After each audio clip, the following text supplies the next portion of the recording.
webinar. My job really is just by way of introduction, if you like, in terms of the webinar and why we are delivering it today. So largely, the webinar revolves around the autumn budget changes that were announced by the Chancellor. I'm sure you're all aware there are a number of changes to national minimum wage, the employers' national insurance rules, and to business rates. The upshot of all that, unfortunately, is that we will see increased cost bases in businesses across the UK. So all businesses in the UK will be impacted, but I guess our primary concern is how our pubs and our businesses are impacted. So it will indeed be a challenge for us all, but it's not something we haven't seen before. You know, we've dealt with the smoking ban, we've dealt with COVID, and I'm sure very ably we will deal with this as well. The real benefit of this is that we have one of our excellent financial partners in terms of Robbie Stewart from Roslyns leading us through the detail. All your BDMs are effectively briefed as well, so we'll be able to hopefully work with you after this presentation to put together a proactive plan of positive actions to help us all face a challenge that will no doubt roll onto our doorstep on April the 1st. So Robbie, if I could hand over to you, that would be great. Thank you. Thanks very much, Barry, and hello to everybody on the call. So yeah, as Barry said, there were some changes announced in the budget. They're going to take place in April this year. And what we wanted to do is just to run through some of those changes with you, clarify exactly what's going to be happening, what could happen in the future, and just some ways to look at mitigating the effect on your business, how you can look to reduce the impact on yourselves.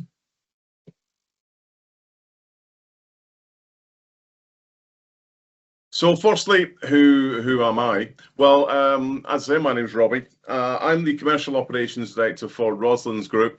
Roslyns provides specialist business services. We cover across the UK. I myself am not an accountant. I was in a very similar position to yourselves in my career. I was a pub owner as well. I had a couple of pub businesses, and since then, since I joined with Roslyns, I've had additional training in accounts, business growth, consultancy, etc. What we do, to put us in context about why I'm even here, is we are experts in accounts and tax. We're specialists with pubs. We don't look after any other type of business. We look after people's payroll and pensions. We do stock taking, business plans, but also advice, support and training across the industry. And we work very closely with Greene King as a pub company that really does want to support their publicans. We're happy to be part of that. And that's kind of what I'm here to do today, is to kind of wear two hats, one the Roslyns hat and one the ex-publican hat myself, to be able to say to you, look, these are what the numbers are doing, but also from a practical point of view, as business owners, as licensees, as pub partners with Greene King, these are some things to be aware of as we go into this coming year. Last point on Roslyns, because we work so closely with Greene King, we offer you a 10% discount on our services. So if that's something you'd find useful, you can get it even cheaper. Right, on with the real thing. So what the budget means in practical terms, that's what we're looking at today. So firstly, what's happening? The national minimum wage, as I expect you know, it is increasing. So apprenticeships are increasing, ages 16 to 17 are increasing, 18 to 20 are increasing, and ages over 21 are also increasing from £11.44 to £12.21. That is from April this year. Also, as Barry mentioned, there are changes to your employer's national insurance. Now, these are the payments that you make on behalf of your employees as an employer. So the previous year, April to April, any employee earnings that were over 9,100, you paid a tax at 13.8%. Now, unfortunately, that's changed in two ways. Firstly, any employee earnings over 5,000 are now taxed, and the amount of which they are taxed has increased from the 13.8 to 15%. But there is some good news. So employment allowance. Now, if employment allowance is something that you're not hugely familiar with, please do speak to your accountant and just double check that you are actually claiming your employment allowance. You certainly should be. It can be backdated. If for any reason you've not been, it can be backdated. So double check. If you're not already 100% sure that you are claiming your employment allowance, double check with your accountant that it's being done. So previously, the employment allowance was £5,000. This coming year, that has been more than doubled to 10,500. That is some actual, real, tangible good news, which, as we'll find out, we need. The eligibility as well has changed. So it used to be that previously, to be eligible, you had to be paying under 100,000 rather of secondary national insurance contributions a year. That restriction has been removed. So if previously, due to the size of your business, you weren't eligible for the employment allowance, you will be in this coming year. So again, underlining the point, please do double check with your accountant or your payroll provider to double check that they are claiming that employment allowance on your behalf. Business rates, well, that's also going up. Now, the multiplier hasn't changed, just the level of discount has changed. What the multiplier is the way that it's calculating the bill that you pay based on your rateable value or your RV. So your rateable value is easily discoverable. You can just go online, you can look that up and it'll tell you exactly what your rateable value is. And then you multiply it by the multiplier to get your actual bill. So as we see here, last year it was discounted massively by 75%. This year there is still a discount, so it really is not the end of the world. They've not pulled the rug up from under your feet with regards to business rates. It's been discounted by 40%. Now, there's talk of a wholesale reform of business rates, and hopefully hospitality businesses will feature heavily in that kind of thing. We don't know exactly what's going to happen. As soon as we do know what happens, Roslyns will announce that. We'll put together a news article and a guide to what you have to know to all the changes that will come. So this is in England and Wales. So for an example, if you had a rateable value of 25,000, again, I said you can go onto the website, you can find out what your rateable value is. The multiplier is 49.9. Now, your multiplier is slightly different if you're within the City of London. It's a bit different. You'll already be familiar with that if that's where you are, I'm sure. So based on that rateable value, in 2024-25, you'd have paid 3,119. This coming year, that is going to increase to 7,485 based on this example rateable value. Be very clear here, that is not what you're going to pay. That's an example, okay? So that's example one, that would be a £4,366 increase over that year. However, if anyone on the call here has a business in Scotland, there's different news, because in 24-25, there was actually no discount being offered on business rates for hospitality businesses. But actually, they're going to join England and Wales now in 25-26. And they are going to offer the discount of 40%. So based on then a similar rateable value, when we look at that as an example, whereas you would have been paying 12,475, you're paying a lot less now, just £7,500. So that's actually nearly £5,000 decrease in what you'll be paying. Now that's all in context, because many would argue you were paying way too much with no discount at all last year. So what you can do is you can estimate the increases for your business. What we've been able to do with our clients, because we understand their information very well, we've been able to say to them, right, we know what's going to happen. If nothing changes, we know that you will be spending exactly this much more across all of your wages. Now, without it being an incredibly complex way of working it out, we can't help you unless you're our clients, because we don't know all that information. What you can do is you can go onto our website, and that's at www.roslyns.co.uk. Look on the toolkit, and you'll find a budget increase planning tool. And what you can do there is you can pop in your business rates amount, what you're currently paying, whether you've entered that as a monthly or your annual bill, and it'll tell you exactly what you're going to be paying next year. Now that obviously is for England and Wales because it's a discount for Scotland. You can then put in how many hours a part-time member of staff does who's on national minimum wage and how many hours a full-time does. Put in how many employees you've got in each of those age categories for minimum wage. And what that will do is it'll also tell you how much you're going to be paying for increased national minimum wage and increased national insurance for those national minimum wage staff. It doesn't take into account anyone who's paid more than national minimum wage or through a salary. That's the kind of thing you need to be speaking to your accountant about. They've probably got the same information we have on our clients, and more than likely they'll be more than happy to talk to you about it and advise you on it. So that's where that tool lives anyway. That's free. You don't have to be a Roslyns client to use any of that stuff.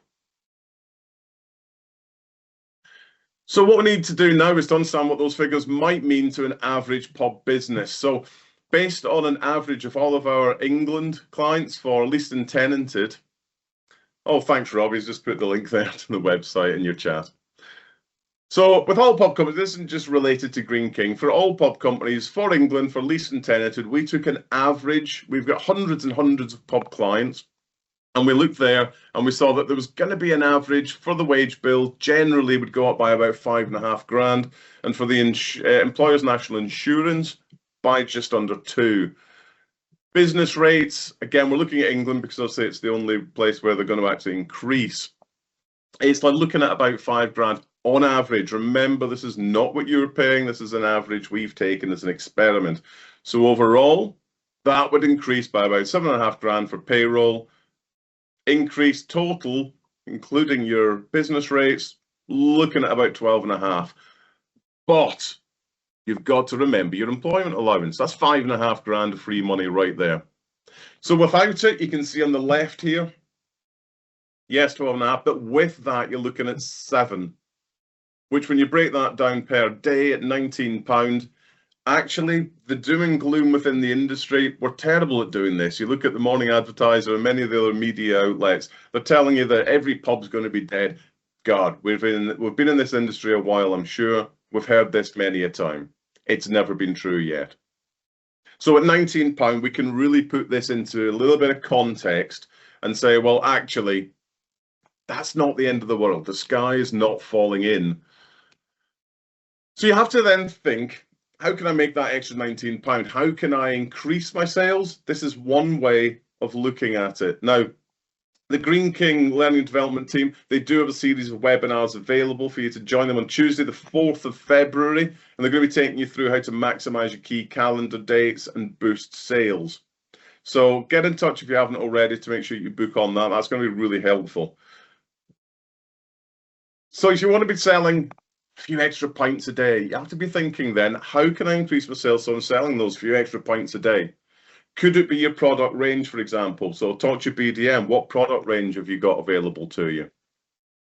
If you do food, then again, upselling, starters, sides, desserts offered by every team member to every table, and little techniques such as something that I always worked with my team was, instead of saying to a group at the end of their meal, would anyone like tea or coffee? You phrase it as, who would like tea or coffee? It's an assumed at that point. It's little things like that and making sure you're doing that training with your team as well on upselling. Not everyone in your team is going to be comfortable doing it. So it's about making sure they are comfortable. And reviewing your rhythm of the week. It's something you've maybe got going already. Are you promoting it enough though? And generally, as I mentioned about that session on Tuesday, the 4th of February, you really want to be making sure that you're making the most of key calendar dates, because it's the pub in your area that does that will see the boost in trade. Awareness days. So on pubpartners.net, I'm aware that there's a quarterly wall planner and it showcases all the national awareness days. Now, these can be food related, such as Yorkshire Pudding Day, personal favourite, British Pie Week, second personal favourite. But there's a lot of other ones, a lot of unique things, from Talk Like a Pirate Day to National Wine Day. There's all sorts of fun, silly things.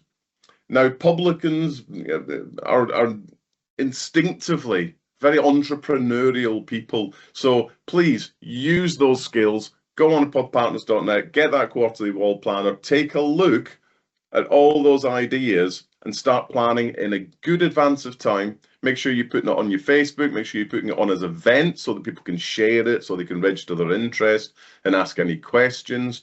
Get it out there. Be creative, have fun with it. There's certain ones you'll see on there that it really won't cost much to do something silly and fun. So really, if not that many people get involved in it, you didn't lose a lot. And remembering when you're looking at events, and this is a great point that somebody from Green King said to me the other day, that kind of like, yeah, it was Kevin. I don't know if Kevin's on this call. From April, many of your customers will have had an increase in their minimum wage. So whilst we focus a lot naturally on the fact that we're spending more on minimum wage for our staff, we sometimes kind of forget that actually the customers who are on minimum wage have just had a little boost in their pay.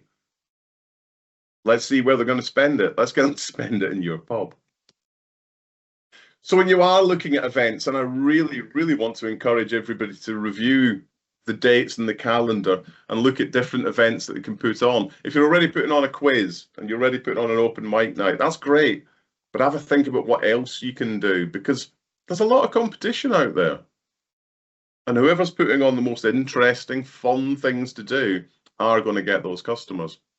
So again, if you look at our website on the toolkit, again, it's a free thing. You don't even have to be our customers. You look at this, it's a spending value calculator, because it's very important to make sure you are actually making a profit from any events. You see here, you just select freehold, lease or tenancy, put in your overall gross profit. You'll see that from your set of accounts and how much you're spending on your event. So what we've just been looking at is what's happening this April 2025. But as I said before, licensees, very entrepreneurial people, you need to be looking in advance. You need to be thinking about what is going to be happening next. Because if your competitors aren't, that's how you're winning. Okay. So what's going to happen in the future? What's going to happen April next year and the year after that and the year after that? Robot bartenders, probably unlikely. However, there's things like the Employment Rights Bill. Okay, so what that is something that the government are very keen on. It is working its way through Parliament at the moment, and they're talking about specific things on this Employment Rights Bill that will very likely come into play relatively soon and will affect all employers. So they want to ban exploitative zero-hour contracts. They're looking at basic rights from day one. So that's things like parental leave, sick pay, protection from unfair dismissal that normally would have been a little bit of a time before an employee was with you. They want to make that from day one of being employed. And also they're changing the remit of the Low Pay Commission so that it accounts for the cost of living.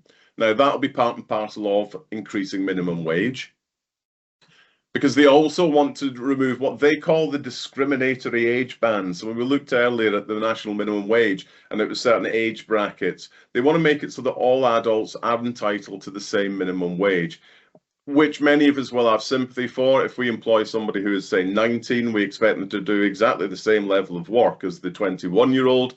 So that's what we're looking to do.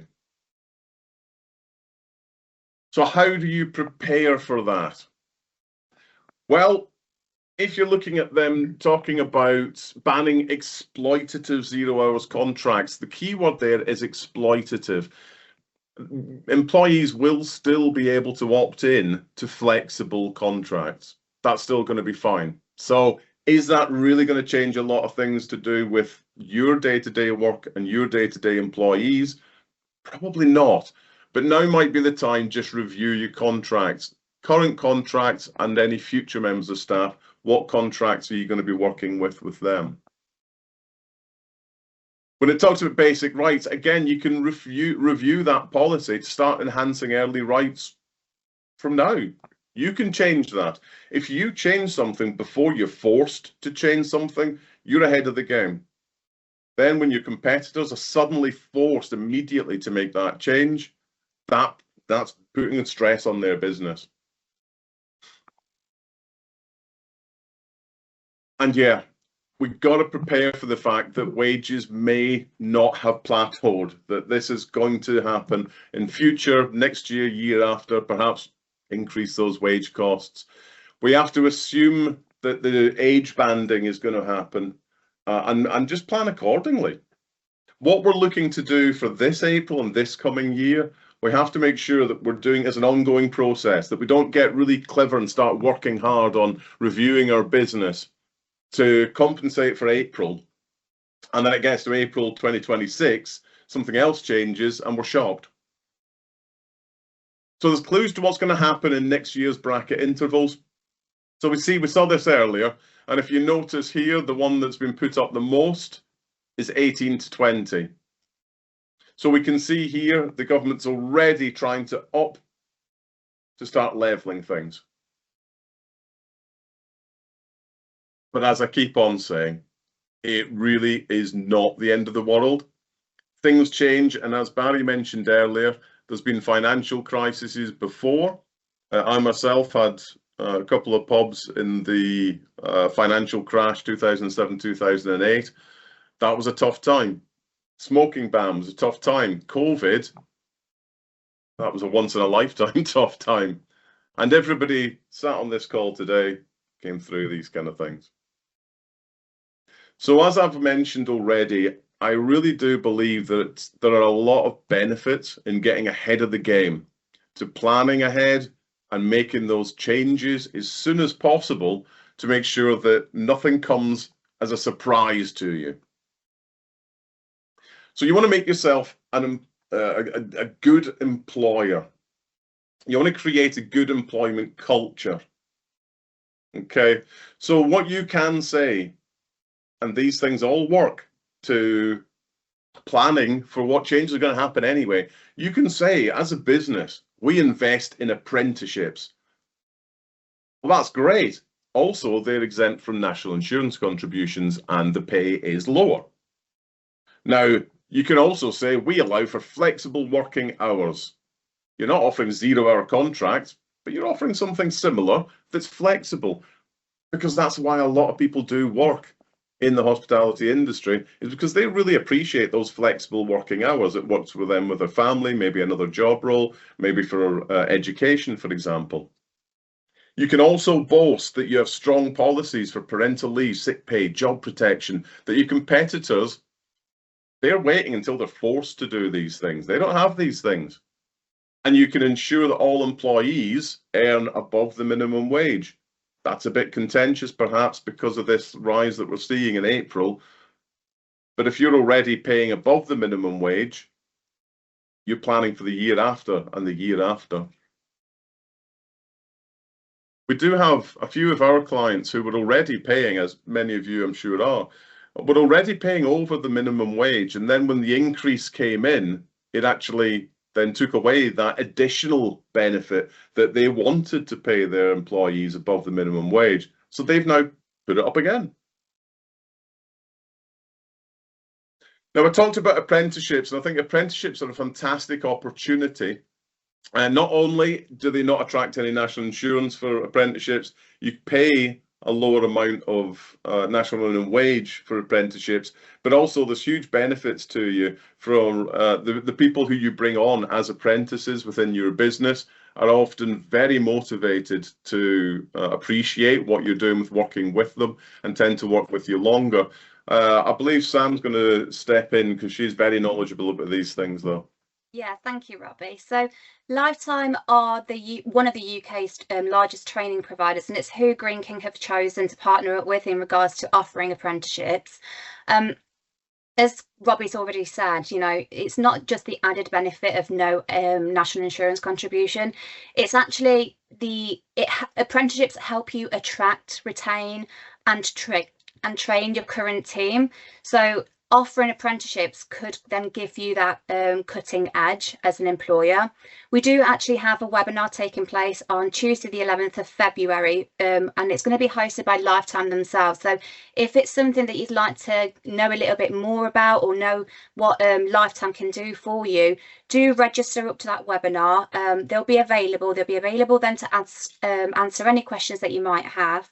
and also then explain to you what they can do for you as their business, because they've got a recruitment service as well. So they can actually help you recruit for that vacancy that you might have in the kitchen, or that front of house vacancy that you might have. They'll help you with that if it's an apprenticeship that you're going to be offering that vacancy as.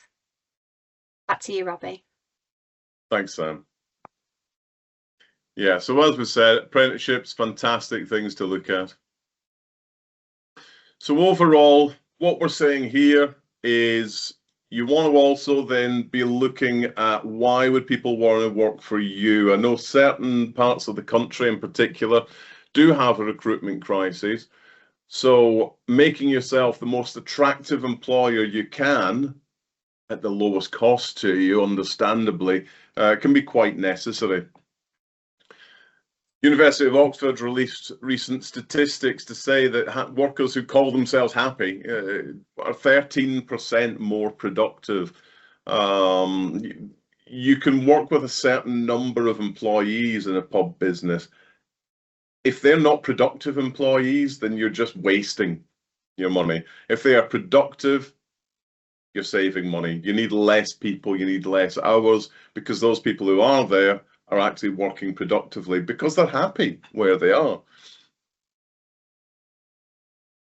And we have to ask each other as well whether or not happiness is just about pay. To a certain extent, yeah, if someone gives me more money for my work, I'm happier.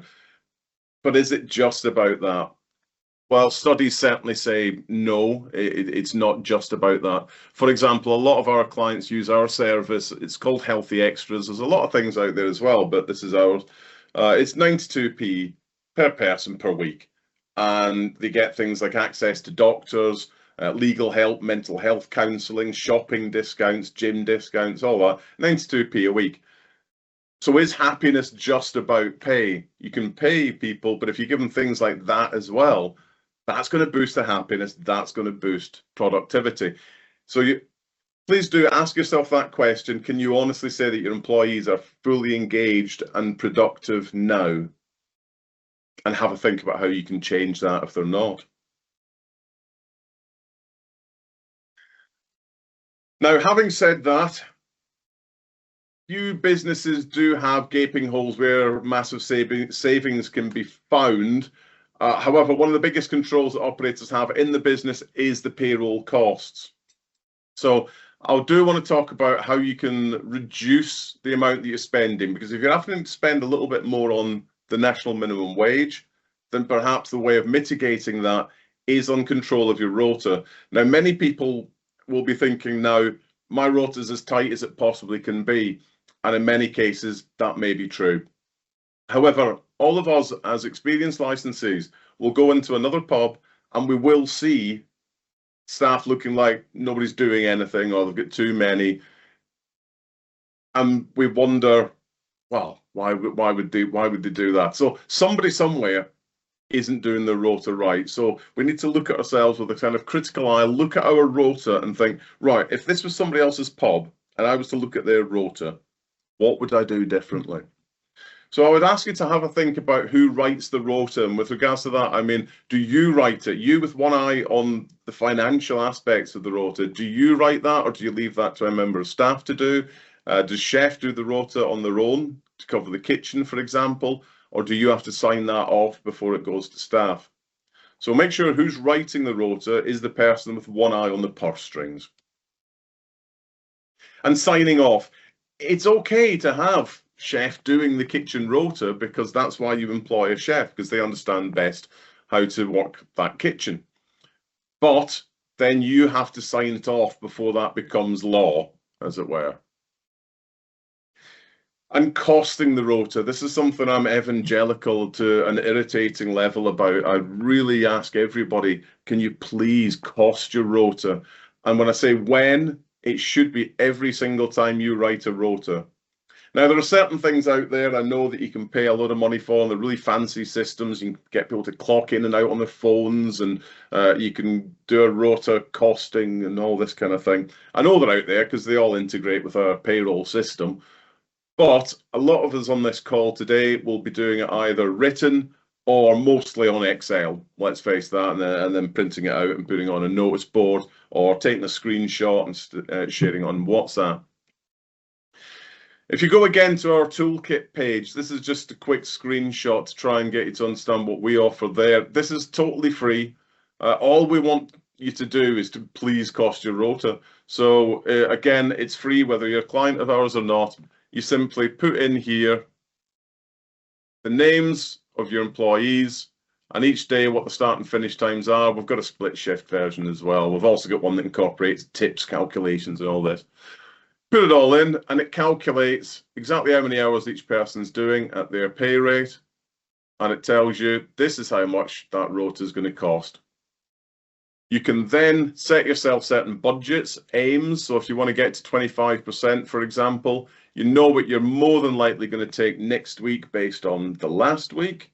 So you can put in an estimated takings and that'll tell you, well, if that's going to be your takings and that's going to be your cost, in that case, you're not near your budget. You could be over it, you could be under it. At that point, you can start tweaking here and there to try and bring it into the cost that you can afford for that rota. Okay. So cost the rota, please, however you do it, whether it's our free tool or whether you pay for the fancy tools, please do make sure that you're costing that rota, understanding how much it's going to cost you. And I mentioned training briefly before when I was talking about upselling, and I would ask you just to ask yourselves, when was the last time you did do training, just to maximize the potential of the employees that you have, to make sure that they're being as helpful to that business as possible. Now, they're representing you. You can't be there physically every second serving every single customer. That's why you have employees. So when was the last time you trained them to make sure that they're greeting people properly, saying goodbye properly, they're upselling things properly, that they're doing the perfect pause properly? When was it last done? If it was a while ago, well, it's still a little bit quiet, January. Maybe this is the time to do a refresher. And role reviews. So you can think about, for example, is somebody who's on the bar or somebody who's waiting, is that all they do? Could they help with desserts? Could they help with starters? Could they help with prep? If you can't necessarily give everybody the hours that they would want in one role, perhaps you can give them some other role to do to make up more hours that they would like, to make sure, again, that they're just being the most useful employees for the money. So making the most of your team as well. And by that, I mean things like if somebody's stood around bored, is cleaning the only option? Once cleaning's all done, what else is there that you can get them to do? And I would say it's really important to think about that, because certain members of your team have certain strengths as well. And you want to make sure you're using those strengths. Say the bartender isn't just about making the drinks, they've got other skills that they could bring to the table. For example, you want to reduce the amount that you're spending on electricity, on gas, on utilities generally. Well, perhaps it could be an idea for your business to nominate someone or to have somebody apply to be the green champion.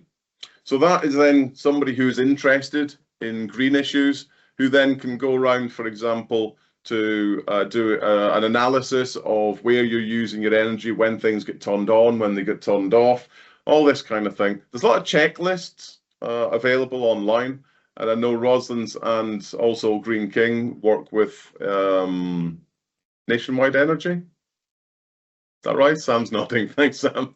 So you can have a look on their website. There's great things on there that you can have a look. They give you tips on how you can reduce the costs, the use of your utilities. So your green champion can take that legwork off you, and they can do that with you.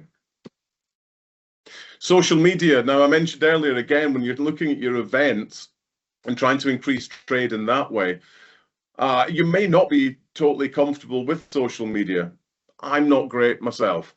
And putting things on as events on Facebook, for example, I mean, just putting it on your Facebook account as this will be happening and a JPEG of a poster, that's one thing. But creating it as an event is another thing entirely. If you don't know how to do that, somebody has to do it. So I would guarantee that one of your employees is very adept at social media. Now, if you say to them, would you be up for being our social media envoy? don't have to call it that, obviously, then you're then recruiting their expertise. So if there is a time then where they would like a couple of hours and they stood around, there's not a lot of customers, you expected it to be busier that afternoon, they're not. You can say to them, look, tell you what, I'll cover the bar for you for an hour. Do you want to go on the computer and start promoting these events that we've got?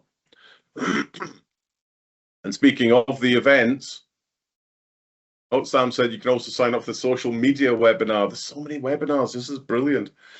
Events planning as well. So again, there's only so many ideas that one person can have. So if you're on your own, for example, and you're trying to get these ideas of how to get events for your business, talk to your employees, get them to think about it as well. They could come up with some really good ideas based on perhaps hobbies or interests. You guys should be doing that as well yourselves, I would say. So for example, if you're a keen cyclist, perhaps your pub could be the start and finish point for a cycle one afternoon. It could be a bike rally because one of your bartenders, she might be really into motorbikes, and that could be a thing there, or running, or mom and baby groups, could be anything. But your employees, they could be really helpful with that. And lastly, just really, it's reinforcing that is looking at your staff, seeing what multi-skilled staff you actually do have, whether it is a passion for green issues, whether they're really into social media, whether they've got great ideas. I would really say to you that, yes, make sure you're training them in their jobs and on upselling and on greeting, making your pub the most friendly pub in the town. But just look at what skills do they also have that you might not have been using yet. Try and get the most for your money. That's what I'm saying. So we're looking in a lot of this about spending, aren't we? We're talking about, yes, the national minimum wage is going up. Perhaps you have to spend some money on some events. So we need to think as well about where that money is coming from. Now, it might be nice to imagine that everybody's just going to chuck money at you as soon as they get their national minimum wage increase as customers, but that's not as likely to happen that way. So when challenges crop up, as they do for hospitality businesses, we've talked about this, you've got two choices. You can hide and hope for the best, or you can come out swinging and look for growth. So that's what I would really encourage you to do, is to come out swinging. This is a challenge, not the end of the world. We've looked at that. Even the numbers tell us that actually it's probably not going to be as bad as we thought. But there are likely to be increased changes next year and the year after. So really, even if you just think it's not that bad for me this year, I'm just going to keep my head down and hope for the best, but your competitors are coming out swinging, you could be in trouble there. So really, use that creativity that you have, and that's where the money will be coming from. So I'd ask you to review what you do as a business. Now, if you've got your phones on you, I'm sorry if you're already watching this on your phone. Obviously, I know you can't scan a QR code on your phone, but I'm sure if you contact somebody from Green King, they can help you find this, or just go to, again, our website, go to business guides. There's a lot of guides for all sorts of things on there, and look for growing your pub business. Now, what this does is it goes into a lot more detail about what I've just been talking about, to be honest. It talks about various ways that you can look at your business. It's the kind of thing I wish I'd had when I had my pubs, because you spend so much time in your pub, working in your pub, working on your pub, that it can actually get snow blindness on your business. You can't see the wood for the trees. You know, you really need to step back and look almost dispassionately at your business and say, right, am I doing everything that I could be doing? Maybe some people are. I certainly thought I was. On reflection, no, I probably wasn't. So I would ask you, please have a look at this hospitality business guide. I think it's really useful, and it'll hopefully give you some tips of things to do. If you do look at that and you've got any other questions around that, you can contact me at Roslyns. Just contact the general support at Roslyns and ask to speak to Robbie. I'm more than happy to answer any questions that you've got on that. So one thing that you're looking at then when you're talking about how to get that money that you need. It's also about attracting customers, yes, but also it's about saving money where you can. So looking at the pricing and your suppliers, it's looking at stock taking. Now, I know that some people in pubs don't have stock takers, don't have external stock takers. Oh, Sarah's put a link to that business guides page. Thanks. Stock taking is another thing that I'm really evangelical about. It's not just about, well, I don't need stock takers, nobody's stealing. It's not about that. Stock taking is really about product performance. Your stock taker, a good professional stock taker, doesn't just count stuff and say, oh, you lost a couple of pints of beer. They will say to you that certain products are not making the GP that they need to. They're priced not as they need to be. They'll help you spot when suppliers have put prices up on certain products. They'll help you analyze exactly what your key products are. You'll have an idea of what you sell the most of. But your stock taker, they can tell you specifically by percentages how much you actually sell of each product. And then they can advise you. They can give you action plans around this is the product you need to focus on the performance of the most. This is some products that you're losing. There's unknown waste on this product that we need to analyze. So stock taking, if that's something that you're not already doing, I would really ask you to think about it. If you're not doing it, you may balk at the cost of an extra service, but a good stock taker should be saving you a lot more through the advice and the analysis than it ever cost to get them through your door in the first place. So look at product range. If you're in a Tide pub, then obviously speak to your BDM, speak to the Green King BDM, speak to them about the product range. They can help you out. They know what's selling the most at the moment. So look at the price you're selling it for. Look at your stock holding as well. This is something, again, that I think a lot of people forget about, is that all that stock that's sat in your cellar, if that's not regularly turning around, anything that's not moving is just your money sat there not doing anything.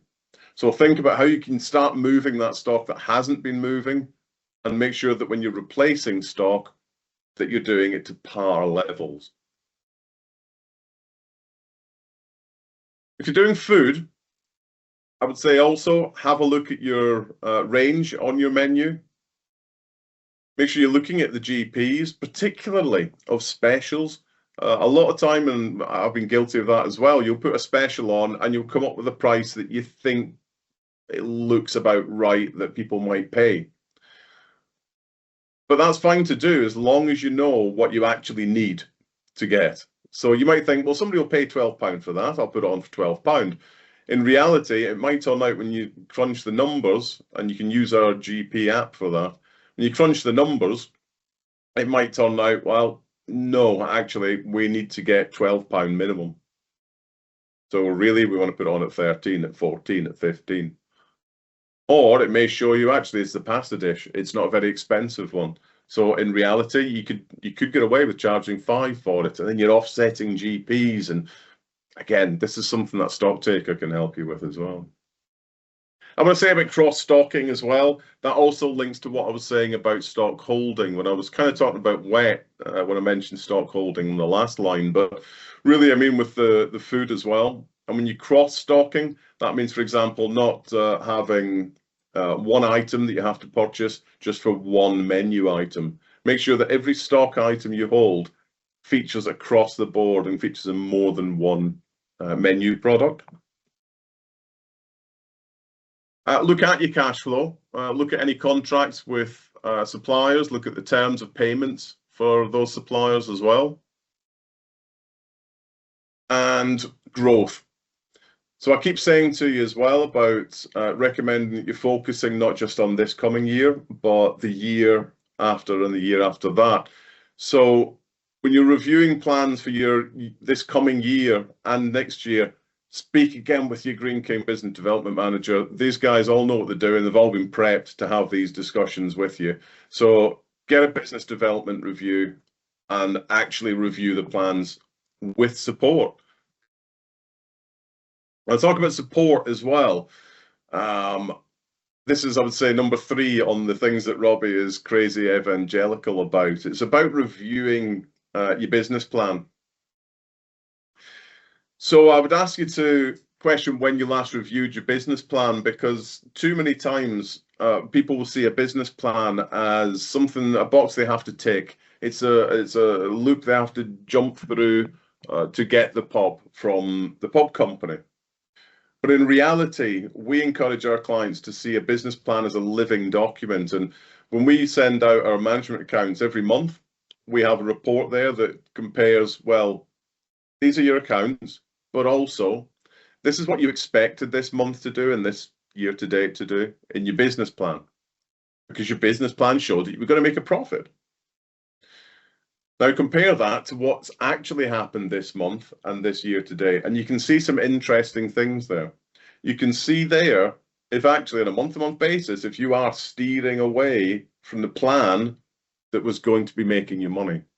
And you can nip problems in the bud. You can see where you're overspending on certain departments, or where your revenue is less than you expect it to be on the food basis or on a wet basis, for example. So that's something we do regularly with our clients.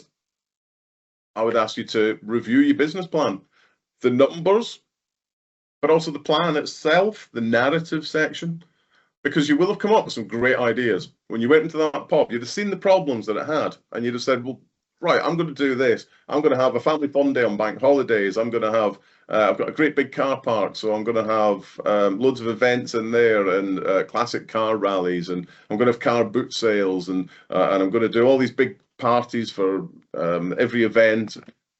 Did you actually do that? And if you didn't, spot what you didn't do and try and remember why you thought it was such a great idea in the first place. And when you're looking at that business plan, again, use every resource that you've got. And your business development manager is one of those resources. And I would say as well, bring your accountant along too. I always tell people, make the most of your accountant. Accountancy is not free, so it should be good. Okay, your accountant should be coming along too, sitting down with you, your pub company, BDM, because, you know, Green King talk about it, it's here on the bottom right of the screen. It is a partnership, and every business is a partnership in that way. So again, make use of the resources that you have. Sit down with your accountant, your Green King BDM, and just look at the business, put some plans together. There's some ideas will be flowing around that table, and it will be really useful. So additional resources are available from Green King. That's not my expertise, that's Sam's, so I'm going to pass across to Sam, if I may. Thank you, Robbie. So yeah, so Robbie's just mentioned use your resources. So there are lots of additional business building resources available to you on pubpartners.net. On the screen, you can see a couple, 5 that we've identified, but ones that I really wanted to bring your attention to are the toolkits. Now, these toolkits are designed by the marketing and commercial teams and designed to provide you with industry insights, product offers, and hints and tips in order to maximize the quarter ahead. So we've got the spring toolkit available for you now. So do give it a look because it's got some great hints and tips in there. Another one to mention is the sustainability guide. So again, we've put this together and it's got lots and lots of information in there to help you utilize it to make your business more sustainable. And then it would be amiss for me to say not to go and check out the training calendar for all of those different types of webinars that we might have coming up that will help you then bridge those skill gaps that perhaps you have within the team, but if not, then just to build on knowledge, really. So I'll hand over now to Barry. Robbie, if you could move the slide along. Yeah, I mean, clearly my job now is just to try and wrap things up. Lots and lots to think about, I think there. A whole lot of content, so thanks for that, Robbie and Sam. In summary, I think it's really important that each partner establishes what the size of the challenge is going forward. And there are many tools to help you do that. And your BDMs absolutely will be armed with those tools to help you establish what the size of the challenge is at each and every one of your sites. I think thereafter, it's about developing a plan, as Robbie said, to investigate all the areas of your business through revenue, through margin, and through costs as to where you can make financial improvements to kind of mitigate the cost challenge that we're all going to face. I think, the upside of it is, pub customers are resilient. Pubs are unique in what they provide, and the demand from people remains to attend pubs and to socialise and to enjoy the environments which you as partners and we as pub owners ourselves try and create. It's some great bits and pieces and some great data that gives us some comfort that people will continue to use pubs, and where people create the best environments and offer the best service and the best environment, people will come in there. Well, will continue to come. 47% of consumers continue to spend on small luxuries. 53% still spend on treats even when they're trying to budget. And 41% still prioritise going out for food and drink. It's equal in priority to having a foreign holiday. So we have to take comfort from that people will continue to come to the pub, and it's for us, therefore, to make the best of those visits each and every time they visit our pub. The key areas of competition are travel, entertainment. We've seen that from the plethora of festivals that come along. Wellbeing is becoming a big competitor to the pub visit, and also what it says there is food and drink and bakeries. That's really coffee shops. Coffee shops have become a huge competitor, so we need to take account of all those when we're putting our plans together. Robbie, if you could move on. Sure. Thanks. So in terms of what it means for the pubs, it is expected that in the early part of this year there will be reduced frequency of eating out of home. It's a cost challenge for people. The occasions that they will continue to eat out of are more formal, so there will be less casual occasions. And in terms of casual occasions in pubs, we're batting against the coffee shops. People will focus on experience and value. The special occasions, the birthdays, the anniversaries will continue forth, and people will continue to spend money on that. We've seen that from the previous slide. What we have to do is to try and establish other reasons to visit the pubs or visit our pubs in order that people will come and commit their disposable income to us. We have to look long and hard at the casual occasion, because that's where our footfall is being eroded. Have we got a fantastic coffee offer? Are we providing experiences over and above simply coming to the pub? A key one will be, anything that we can utilise on terrestrial TV. The Six Nations is forthcoming, and everything's on terrestrial TV. Every pub in England can participate in that and drive some occasions, some experiences around that. The final thing really is that higher cost of doing business will mean that we do have to put prices up wherever we can. Clearly, there is a balance between price and demand. We have to make sure that we understand the local marketplace. We have to ensure that we have value for money products in our bars, and we have to make sure that our menus are competitive in terms of the other people that we are trying to move people from to us. All of these can be done in conjunction with your business development manager. That our BDMs are very, very experienced people. They've got great knowledge, and this is effectively their and our job. We are here to support you. We believe that the footfall will continue. We just have to be the very best that we can be each and every day in our pubs, and really that's the challenge that faces us all. Not a lot more to say than that, other than, please do establish what the cost challenge is for you, and get a meeting in the diary with your BDM and work on a plan to mitigate that cost. And if we do that sooner rather than later, then I'm absolutely certain that we will be able to effectively mitigate the impact of the budget measures that are coming towards us on the 1st of April.